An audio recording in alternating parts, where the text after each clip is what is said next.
మీ కళ్ళద్దాలిక పక్కన పెట్టేయండి. ప్రతి కంటి సమస్యకి బెస్ట్ సొల్యూషన్ ఇస్తుంది American laser eye hospital. Assistant choreographer పైన లైంగిక వేధింపుల ఆరోపణల కేసులో టాలీవుడ్ కొరియోగ్రాఫర్ జానీ మాస్టర్ కు స్వల్ప ఊరట లభించింది. కోర్టు ఆయనకు మధ్యంతర బెయిల్ మంజూరు చేసింది. ఇంకి ఎన్ని రోజులు బెయిల్ మంజూరు చేశారు? ఏ కారణంతో బెయిల్ ఇచ్చారు?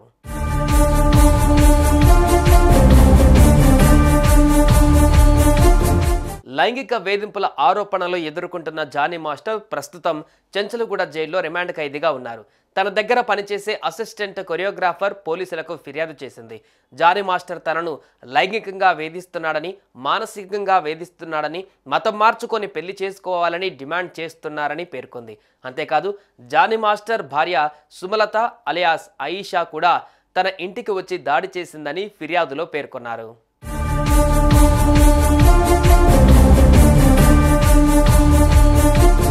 కేసు నమోదు చేసిన పోలీసులు దర్యాప్తు చేపట్టగా అప్పటికే జానీ మాస్టర్ పరారీలో ఉన్నారు. ప్రత్యేక బృందాలుగా ఏర్పడిన పోలీసులు జానీ మాస్టర్ను గోవాలో అరెస్టు చేశారు. మరుసటి రోజు కోర్టులో ప్రొడ్యూస్ చేశారు. కోర్టు జానీ మాస్టర్కు 14 రోజుల రిమాండ్ విధించింది. ఆ తర్వాత పోలీసులు రిమాండ్లోకి తీసుకొని విచారణ చేపట్టారు. దీంతో పలు విషయాలు వెలుగులోకి వచ్చాయి.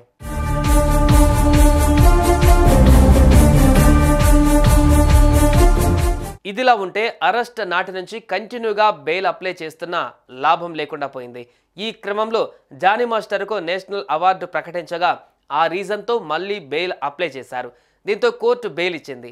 ఈ నెల 6 నుంచి 10 వరకు మధ్యంతర బెయిల్ను మంజూరు చేసింది రంగారెడ్డి జిల్లా కోర్టు. నేషనల్ అవార్డు తీసుకోవడం కోసమే బెయిల్ ఇచ్చినట్లుగా పేర్కొంది.